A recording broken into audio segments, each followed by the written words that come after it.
El doctor John Londoño proviene de una familia conservadora. Nació en el seno de una familia de costumbres paisas, raíces pereiranas que le inculcaron el amor por servir y la determinación por cumplir sus sueños.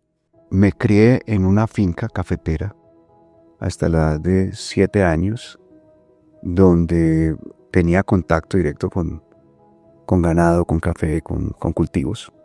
Y de alguna forma eso marcó mi vida, las costumbres ancestrales paisas conservadoras en su forma de ejecutarse, y así transcurrió mi primera infancia. Luego de esos 7 años, hay como una especie de protesta de parte de mi mamá, y dice, bueno, estos muchachos no se pueden criar en la escuela de una vereda que quedaba más o menos a unos 30, 40 minutos de la cabecera municipal de Pereira, y prácticamente le dice, papá, bueno, hay que ponerlos en un colegio en la ciudad para que empiecen a desarrollar su potencial. Su infancia y destino profesional estuvo marcado por su abuela, quien sin pensarlo lo influyó en su destino como médico reumatólogo. Además, por su instinto curioso de saber nuevas cosas. Y eso siempre me marcó el querer como saber un poquito más de la enfermedad y tratar de buscar un alivio para aquellas personas que sufrían. Y para ese momento acababa de hacerse o crearse la Facultad de Medicina de la Universidad Tecnológica de Pereira. Y dije, bueno, pues empecemos acá. La universidad lo formó con grandes habilidades, donde pudo formarse con la disciplina de sus docentes que le enseñaron a valorar sus espacios de aprendizaje y el poder de la medicina. Teníamos un gran hospital, que era el hospital de referencia para la época en Pereira, el Hospital San Jorge de Pereira, y muy pocos estudiantes, con unos profesores, yo digo que muy bien formados. No habían residentes, no habían especializaciones, pero sin embargo era un hospital de referencia, donde llegaban algunos residentes de la Universidad de Caldas, de la de Antioquia, la del Valle, a hacer unas pasantías, pero la responsabilidad de la ejecución normal del hospital dependía de los internos y de los médicos de planta.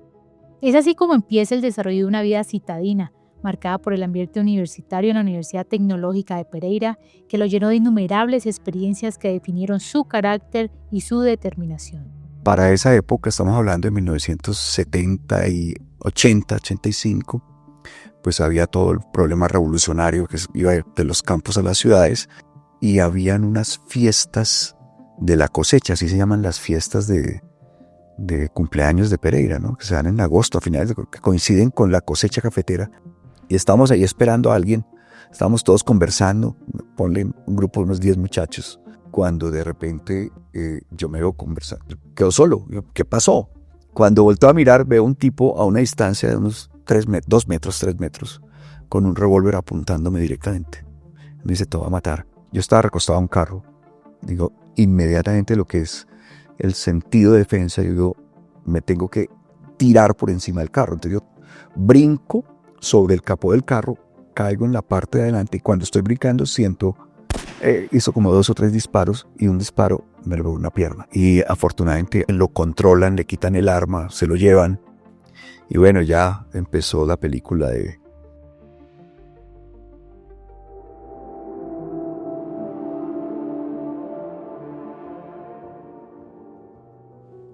Terminó su carrera de medicina a la edad de 22 años y decidió emprender una aventura guiado por su espíritu rebelde que lo invitaba a seguir nuevos caminos de aprendizaje. Rebeldía en buen sentido, ¿no? Voy a explorar otras cosas, me voy a ir de la casa, no quiero estar aquí en este hospital o en esta regional donde he estado por 6 o 7 años, quiero irme bien lejos. Me entrega un papelito y me dice, pues si usted quiere irse, vaya ya y hable con este señor. Gracias a los contactos de su papá, le ofrecieron 3 plazas para hacer su rural. Podría irse para Arauca, para San Andrés Islas o para el Amazonas. Y sin pensarlo, decidió irse finalmente al Amazonas a emprender esta nueva aventura. Estamos hablando del Amazonas de 1987, donde había un solo hospital de mayor jerarquía, que era el Hospital Regional de Leticia, donde se desarrollaba gran parte del rural. Estuve 7 meses ahí, en un hospital más o menos con un concepto de lo que conocemos actualmente, un hospital funcional, con algunas especialidades, con laboratorio, cirugía y esto. Y el resto, los otros 5 meses los pasaba uno en la selva. Era un caserío que tenía 107 casas donde había una destacada del Ejército Nacional por ser sitio de frontera, un lugar que le enseñó nuevas formas de vida desconocidas para él. Me impresionó mucho llegar a tribus indígenas, si me permiten el término, vírgenes al mundo occidental. Y bueno, ya aprendí a convivir con los indígenas. No te puedes imaginar la experiencia, dormir en hamaca al lado, en el margen del río donde nos tocara. Después de un año de su rural, llegó el momento de decidir cuál sería su nuevo rumbo. Tenía claro que su periodo en la selva había terminado, un lugar en el que conoció muchas personas que marcaron su vida profesional y donde aprendió a que él podía solucionar las cosas por él mismo, un reto que marcó su vida para siempre. Entonces ahí se acabó mi rural, decidí volverme para Pereira, ya de alguna forma me tenían todo arreglado en Pereira y llegué a trabajar a médico del servicio de salud de la Caja Agraria. La Caja Agraria tenía su propio sistema de salud y llegué ahí a trabajar ahí a la Caja Agraria, a hacer consulta externa esencialmente. Su espíritu rebelde lo volvió a tocar. La llamada de uno de sus compañeros chocuanos del pregrado lo hizo tomar la decisión de trasladarse a Quibdó, a un hospital donde nadie quería irse, pero que veían en él el candidato perfecto para asumir este nuevo reto. Y cuando estaba en Quibdó, en las oficinas de la Secretaría de Salud del departamento, ¿usted para dónde va? No, yo voy para un guía. Y la gente como que decía, ¿un guía? Pero eso, se sorprendían que alguien fuera a ir a un guía. La gente no quería ir allá porque la violencia era realmente muy marcada. Pero pues, digamos como el que nada debe, nada teme, pues yo me voy para allá. Y allá terminé trabajando en un guía, en un hospital local. Hospital local es mucho decir, eso era un centro de salud, un puesto de salud, que tenía algún grado de desarrollo en su capacidad administrativa y operacional. Y empecé a trabajar allá y me involucré con esa gente, la gente muy amable, esa gente campesina, noble, una mezcla de entre chocuano, cartagenero, gente que migraba del Urabá antioqueño, mucho proveniente de Cienfuegos y de Montería. Era una mezcla de personalidades allá, bien interesante, pero muy querida. La gente lo recibía a uno muy bien y siempre de alguna forma agradecían el servicio que uno estaba haciendo. Dentro de la nueva constituyente y el Plan Nacional de Rehabilitación, se dio la posibilidad de que estos pequeños hospitales pudieran desarrollarse administrativamente y gracias a esta iniciativa, junto con el alcalde y el ministro de Salud de esa época, desarrollaron una unidad completa, robusta y equipada. Vamos a aplicar esta nueva norma y desarrollemos lo que había sido como un mini hospital o un centro de salud, volvámoslo el hospital local de un guía. Y nos metimos en ese cuento y lo logramos, el consejo y la alcaldía. El hospital tuvo un crecimiento desde el punto de vista administrativo y operacional durante esos 2 años que estuve allá. Y eso de la mano de hacer las cosas, de buscar la solución y de mirar dónde está esa solución para poder pues, ser efectivo en la práctica de lo que uno está haciendo. Entonces yo creo que fue eso, dejar desarrollo de estructuras definidas que era ya imposible desmontar en el funcionamiento de salud. Para mí eso fue muy satisfactorio. Y sentir en esas comunidades que lo que tú haces realmente beneficia a la gente. Tú lo sientes de primera mano, de que estás siendo útil en función de la salud de esas personas. Debió ejercer su carrera como médico en medio de dificultades de seguridad y el peso de una comunidad marcada por la violencia y por el dominio total de la guerrilla. Entonces, a los 7 días de estar allá, aparece el primer muerto en la plaza, un tipo que mataron varios disparos. Y ese fue el primero de una serie fue horrible. Eso yo creo que en un año alcancé como 40 o 50 autopsias en un pueblo pequeñito. Entonces era un círculo de violencia horrible, de lo cual me veía un poco más aislado en el sentido que hacía mi parte médica. Uno hacía la consulta los sábados y los domingos por la mañana, paisano, con una mochila, en que tú se quitaba la mochila cuando entraba al consultorio y sentías que la descargaba en el escritorio y sentías lo que llevaba, que era algo metálico pesado que lo descargaba, pues era la guerrilla, o sea, el pueblo mismo, gran parte, algunos con conciencia política y determinación de lo que hacían, pues sabían que eran guerrilleros y pertenecían a los movimientos guerrilleros, pero la inmensa de la otra mayoría era simplemente que les tocaba compartir ese ambiente y adaptarse al funcionamiento de esas estructuras rígidas de la guerrilla. Los cuestionamientos llegaron sobre si debía seguir en este lugar. La dinámica de su trabajo lo había hecho normalizar muchas situaciones de violencia propias del lugar. Entonces comencé a cuestionarme, yo, bueno, ¿yo qué hago aquí? Una vez estoy en una reunión con el comandante de la policía y después estoy con la reunión con el presidente del consejo o con tal concejal que uno sabe que tiene una relación ya pues políticamente diferente. Entonces, aunque tú estás metido en lo que haces y estás dedicado a tu salud y no tienes un enfoque diferente a hacerlo bien, pues comienzas a sufrir esa mezcla social política que termina siendo peligrosa. Fue testigo de enfrentamientos entre el ejército y la FARC en el Urabá antioqueño, y por ser el único médico de la zona, debía atender sin negarse a quien buscaba de sus servicios, aunque eso muchas veces implicara colocar en riesgo su vida. Me recogió un tipo a las 6 de la mañana en el hospital, al lado del comando de la policía, y me llevó en su moto el carreteable.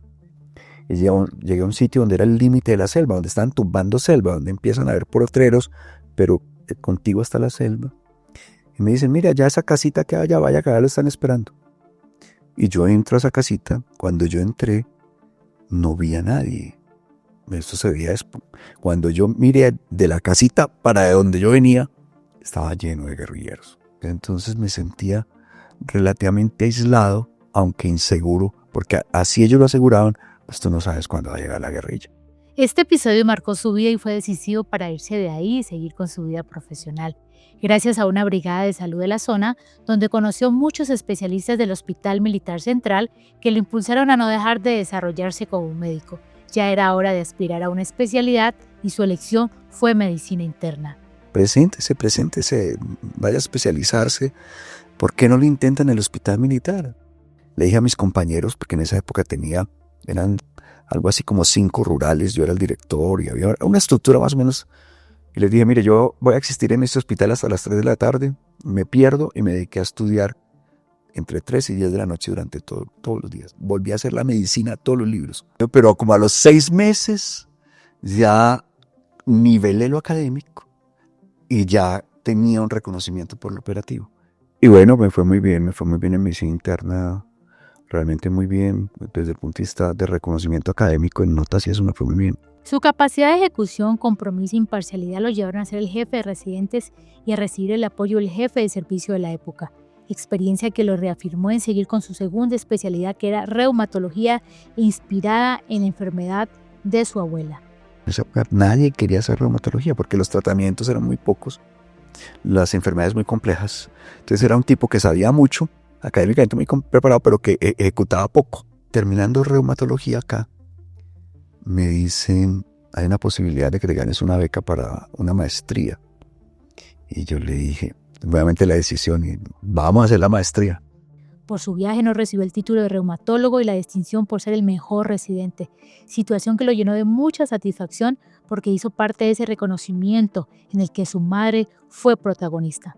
Terminé mi maestría, ahí mismo llegué y me vinculé, o sea, eso fue ahí mismo, como dice el hijo pródigo que llega a casa, inmediatamente empecé a trabajar. Hacía medio tiempo en educación médica, ayudando en esos procesos de epidemiología y de investigación, y otro medio tiempo lo hacía en reumatología. Y ahí empecé a crecer alrededor del servicio de reumatología, todas esas ideas que había aprendido allá de cómo hacerse y eso, a estructurar un servicio de reumatología desde el punto de vista académico que el hospital me permitió, me dio la libertad de implementar esas cosas que yo he aprendido allá. Gracias a su trabajo y compromiso fue contactado por la Universidad de La Sabana para dirigir los posgrados y el programa de investigación. Es así como creó el posgrado de reumatología, donde las prácticas fueran 100% en el Hospital Militar Central, un proyecto que pudo unir y sacar adelante satisfactoriamente con un alto grado de formación académica. Desde ahí, el servicio de reumatología del Hospital Militar es uno de los únicos servicios que tiene 2 universidades que lo respaldan. Vienen residentes de La Sabana, vienen residentes de la Militar, los 2 hacen prácticamente el mismo programa el primer año, pero entonces recibimos el respaldo de las dos instituciones. Eso nos ha hecho crecer desde el punto de vista de investigación, desde el punto de vista de formación académica. Yo diría que más o menos el 30% de los reumatólogos del país son egresados del Hospital Militar. Y eso nos ha dado a nosotros como grupo un reconocimiento. Y de ahí también surge la posibilidad de ampararnos como centro de excelencia en reumatología, en espondiloartritis. Para ser un centro de excelencia, que es la atención integral de un modelo de pacientes en el cual se centra la atención en la necesidad del paciente, entonces de ahí surge la posibilidad de convertirnos en centro de excelencia gracias al respaldo del actual director del hospital, que analizando todas esas variables dijo, estos servicios son los que tienen más posibilidad de acreditarse como clínica de excelencia, y nos puso a nosotros en la primera línea. Disfruta de una pasión que no cambia por nadie y combina con su vocación de médico, que es la docencia, actividad que lo inspira a formar nuevas generaciones y a compartir su conocimiento desde la disciplina y el amor por lo que hace, inspirando siempre el respeto por sus pacientes. Pero yo siempre digo, hay cosas claramente, una cosa es la vocación y otra es la profesión. Y dices, la profesión pues es lo que haces para ganarte la vida, con lo que te pagan para vivir, pero la vocación es lo que haces con amor, o sea, que haces, así no te paguen, lo haces con pasión y con amor, porque es lo que te llena, lo que te satisface. Entonces para mí eso es mi pasión, es decir, transmitir ese conocimiento me llena de todo punto de vista. Y el Hospital Militar me ha permitido eso. El hospital es una institución esencialmente académica, formador de nuevos especialistas. Sus hijos vinieron a revolucionarle la vida, a mostrarle otras formas de amar. Se siente pleno con su compañía y con todo lo que le enseñan diariamente. Así como te satisfacen los pacientes, el poder ayudarlos, y te satisfacen los estudiantes pudiendo transmitir la experiencia que tú sabes, pues es otro punto de satisfacción, que es tener unos hijos que te acompañan, que los acompañan y que de alguna forma los puedes influenciar. Entonces, en vez de competir, se abren mayor posibilidades y más reconocimientos y recompensas emocionales para uno. El Hospital Militar Central, además de haber sido su centro de formación, es el lugar donde se sigue desarrollando, aprendiendo y soñando, pero lo mejor de todo, donde sigue ayudando a través de su vocación. Agradecido al hospital, yo digo que gran parte de lo que soy, en todos los aspectos, el hospital ha estado en el centro de mis decisiones, de mis crecimientos, de mi desarrollo. Es algo que te marca como institución, que vuelvo y lo repito, las nuevas generaciones no saben la fuerza interna que tiene este hospital, que es su esencia de cómo funciona, que te impregna y te dicta patrones de comportamiento que siguen para mí siendo muy productivos. Para mí la institución siempre va a estar en mi radar para tratar de siempre dar lo que yo pueda dar en función de la institución y sus pacientes.